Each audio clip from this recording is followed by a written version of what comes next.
Hi guys, welcome to the Twisting Tales. Thanks for joining me. This story will hopefully be the first of many. I'll just take a moment at the beginning to introduce the story. This audio adventure is called Endshore Apocalypse. It takes place in the city of Endshore during a zombie outbreak. But as you'll see, these zombies are different than what you're used to. And that difference will play a big role in how the story evolves. So, with that, on to part one of Endshore Apocalypse.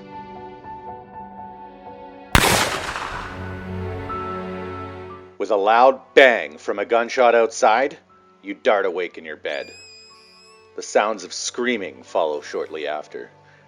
Enshore's crime is getting pretty out of hand, you think to yourself, as you slowly swing your feet to the floor.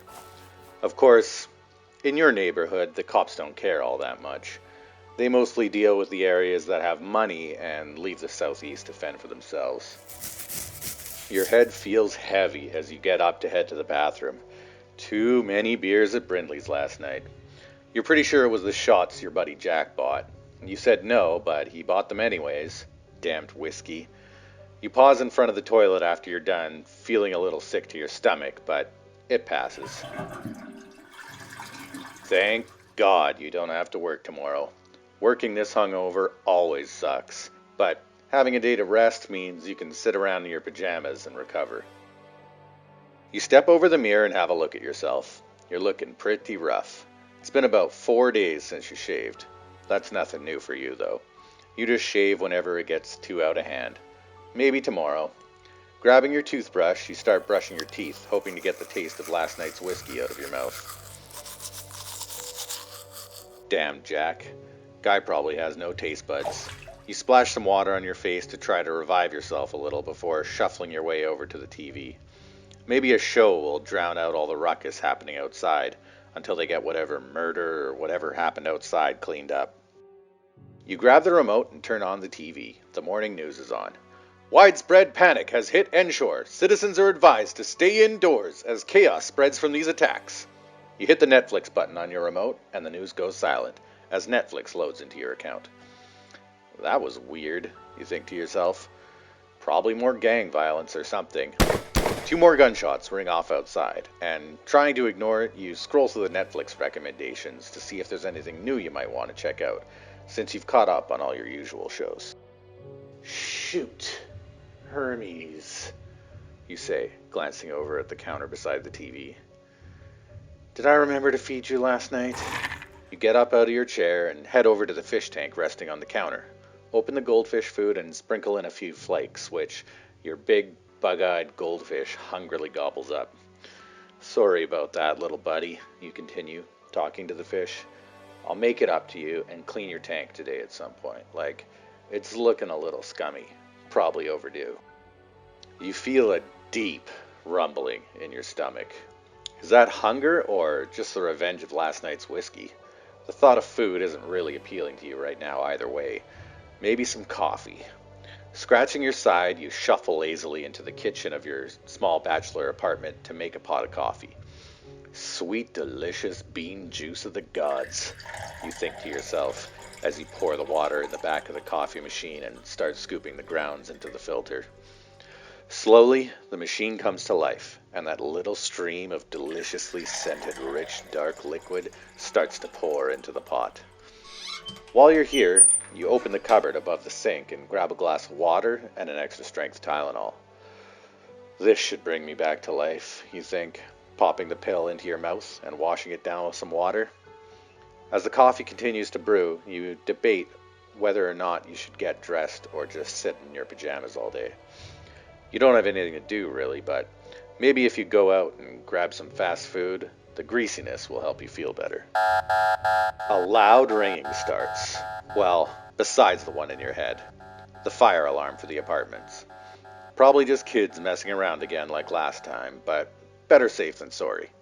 You figure you had enough time to quickly change into a pair of jeans and last night's plain black t-shirt. It smells a bit of cigarettes from Jack smoking, but it's otherwise clean. You slip on your shoes and head to the door. As you pass by the kitchen, you see the coffee almost finished brewing. I'll be back for you, you say to the coffee pot, reaching your hand out to it. Wait for me, my love. Then you open the door and head into the hallway. Just as your door closes, one of your neighbors crashes into you, knocking you into the door. Ow! What the? You say, rubbing your head. Watch out, man! Your neighbor turns to look at you with genuine terror in his eyes. Man, we gotta get out of here! The zombies are heading this way! Run, dude! And he runs off down the stairs. It's probably just kids messing around again, you yell after him. There's no need to get all bent out of shape. Calm down. Looking around, there's no smoke, no smell of fire, no reason to be concerned at all. Darn meth heads, you mutter, as you make your way down the hall. Zombies. I want what he's on. Maybe it'll make this headache go away. You continue to the stairway and slowly amble down the stairs. You see other people racing out of the building in a panic as well, but still no signs of fire or anything. No reason to rush. So you take your time and head down to the metal security door just as it closes from someone else leaving. The lobby area looks almost like a prison. No windows anywhere, but it's a godsend in this area because it would only be an invitation for some druggie to break in. You push the bar and step out onto the street, rubbing your eyes to adjust to the morning light. The streets are noisy. You take your hand away from your eyes and have a look around. Your jaw drops. People are running around in random directions. Some people are shooting at other people. Others are attacking people in the streets. It looks damn near like a war zone. What in the... You say, frozen, watching the mayhem. Right in front of you, one man knocks a woman down and starts biting at her throat as she screams. Your heart is racing now as adrenaline pumps through your veins. You don't have anything on you but your keys as you pat yourself down, looking for something to defend yourself with, but you come up short. The man that was biting the woman looks up to you. His eyes are glowing a bright red.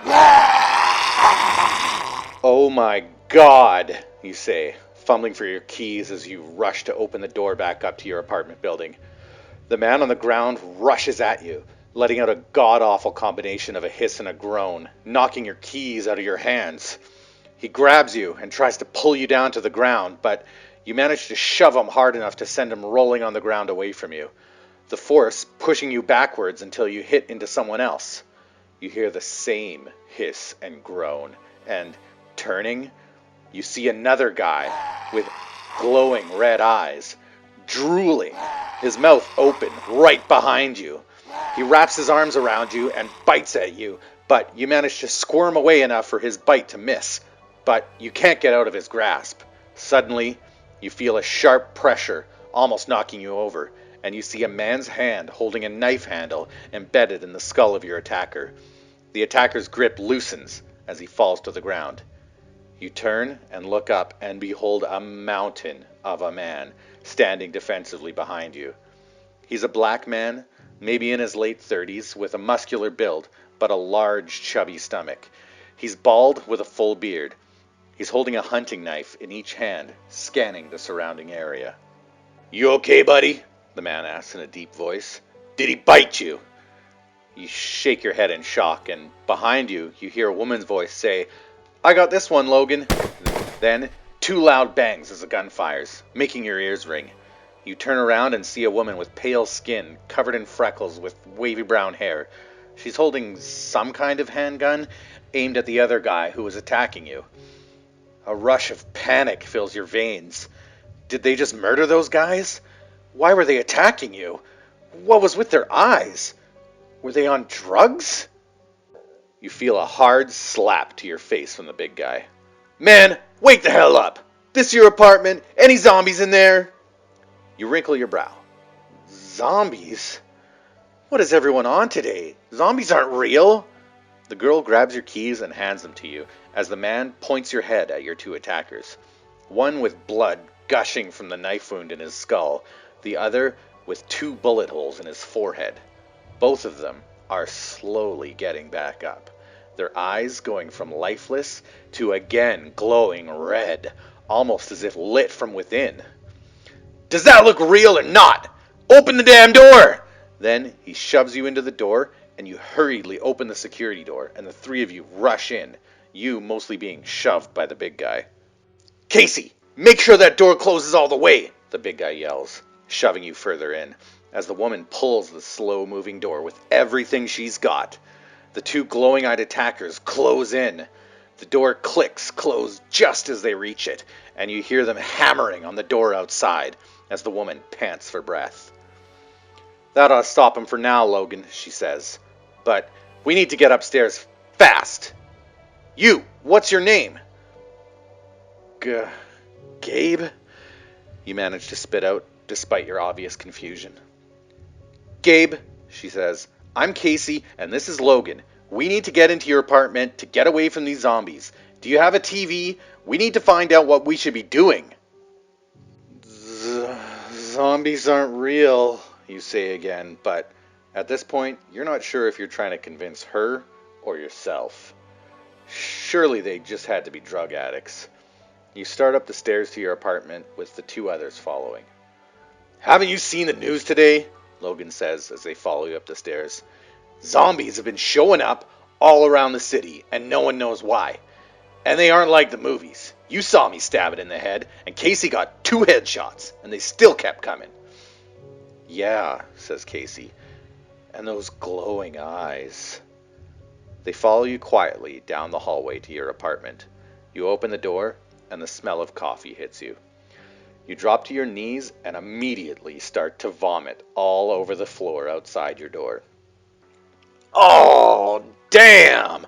That's gross," says Logan, looking away. "Nasty," says Casey, stepping over you and walking into your apartment.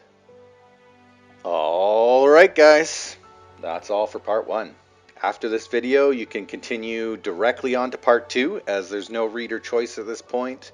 When there is, during the outro, I will tell you which video to choose to make whichever choice you decide.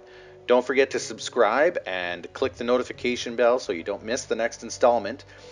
If you enjoyed this video, please give it a like and tell your friends, and if you can, show your support on my Patreon page. Links to all my social media are in the description.